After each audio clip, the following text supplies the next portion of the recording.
Bem, pessoal, vamos de BTC no fim de tarde dessa quinta-feira, 7 de setembro, feriado aí no Brasil, aqui na Espanha, 21 horas e 53 minutos, no Brasil, 16 e 53 da tarde. Gente, aqui no gráfico de 4 horas, ancorado pela banda de VWAP semanal, se a gente romper 26.050, chegamos a fazer a tocar na máxima 25.977. Se romper 26.050, a gente vai retomar a tendência de alta aqui. Essa bolinha vai migrar para baixo e a gente vai retomar a tendência de alta aqui no 4 horas. Muita gente andou abrindo short e eu estava vendo aqui na CoinGlass a rácio entre long e short. Vocês vejam que há poucos minutos atrás a proporção estava extremamente mais alta para short. Tava quase todo mundo aqui, 80%, 90% short. E agora os longs estão começando a superar. Ó, vocês vejam que na própria Binance os longs estão aumentando. Ó, na Deribit, na Bitfinex. Ou seja, tem muita gente sendo liquidada nesse presente momento. Muita gente boa abriu short. Aqui no gráfico semanal, até agora a mínima dessa semana bateu 25.372. A mínima da semana passada ficou em 25.333. A mínima da semana retrasada, 25.300. E a mínima da semana anterior à retrasada, 25.166. Fundos ascendentes, topos descendentes no semanal. Gente, isso aqui no semanal está formando uma mega cunha. Já é o primeiro, segundo, terceiro, quarto, quinto, sexto, sétimo, oitavo candle vendedor no Heikin Nash aqui no semanal. A BTC não tem mais para onde cair. O RSI estocástico está no zero. A gente encostou num suporte poderosíssimo que é a VWAP decenal, que é essa linha amarela aqui, que é uma verdadeira instituição da análise técnica. É muitíssimo provável que isso aqui redunde numa pernada ascendente.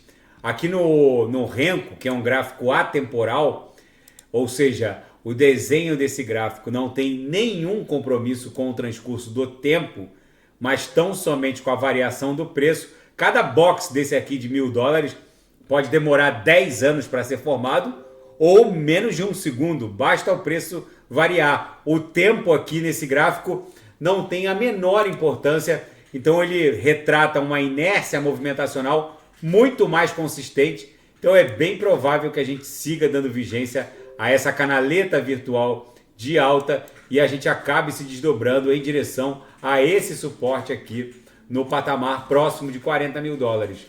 No intraday, a BTC está um reloginho, né?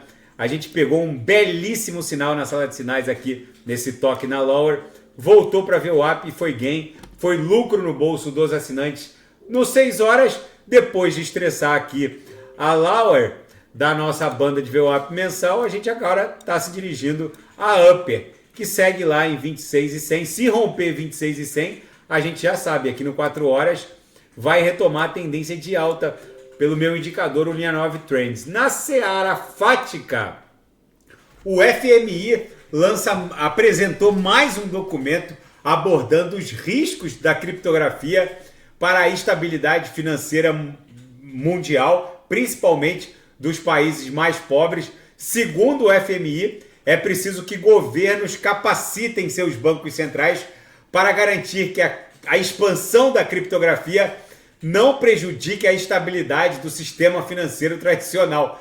Se eles estão preocupados, o mundo cripto não está nem um pouco preocupado com a estabilidade do sistema financeiro tradicional. Na verdade, o próprio Goldman Sachs já reportou numa análise que eu fiz ontem ou anteontem, dando conta de que a quantidade de divisas em circulação no sistema financeiro tradicional facilmente será superada pelas divisas em trânsito no mundo cripto, à margem do sistema financeiro tradicional, segundo um analista do próprio Goldman Sachs.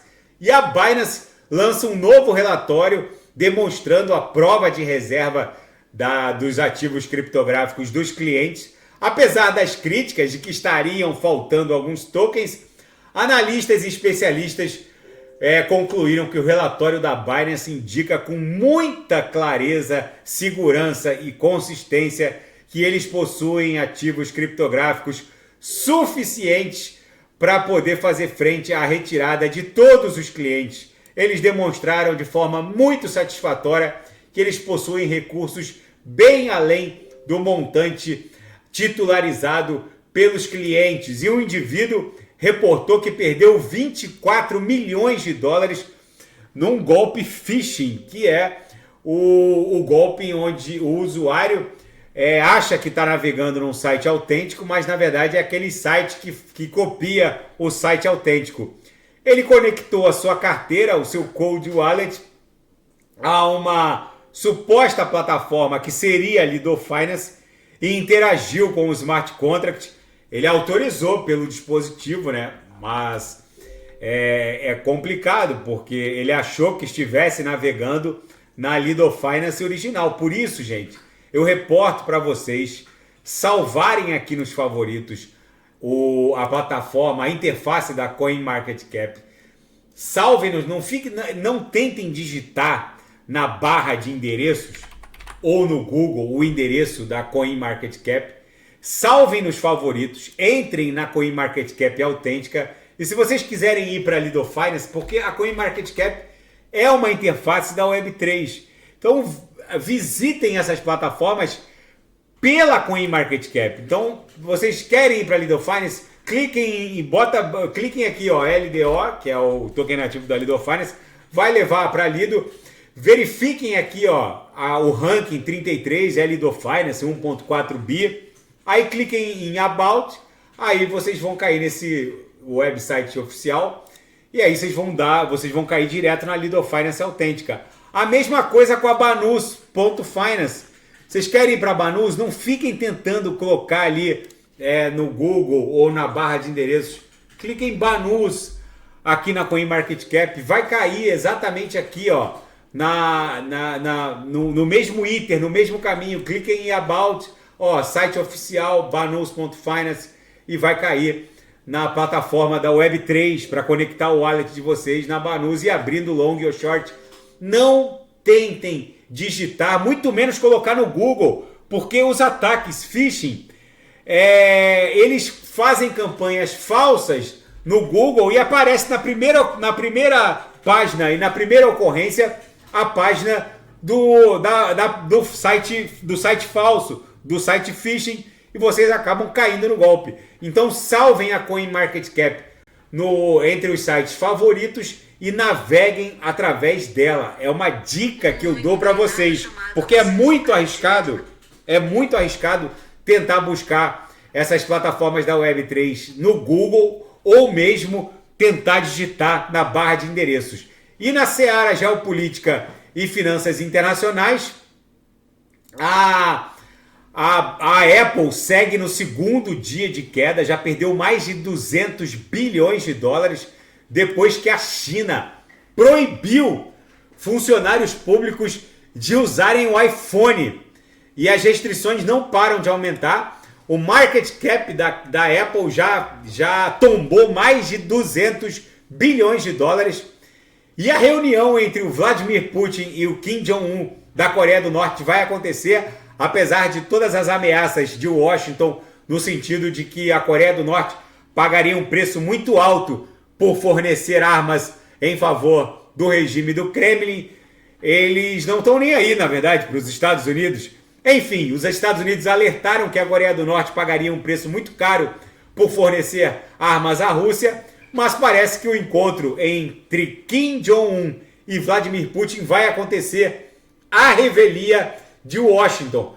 Gente, a BTC aqui no diário, depois de 1, 2, 3, 4, 5, 6, 7 candles vendedores, abriu um doji comprador. O squeeze está quase criando uma amplitude ondulacional compradora. Falta mais um candle, talvez o próximo de amanhã já abra uma bela amplitude ondulacional compradora. A próxima parada para a BTC, então, é a mediana do canal de Keltner lá em 26.430. Deve formar um pullback para depois buscar a base da nuvem, provavelmente na confluência aqui com a média móvel de 200 de 200 períodos, a média móvel MM200 de 200 períodos ali no patamar de 27.700.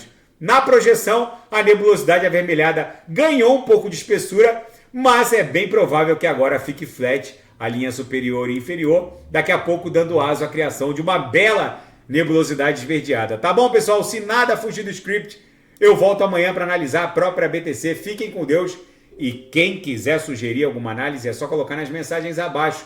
Grande abraço, até amanhã, fiquem com Deus.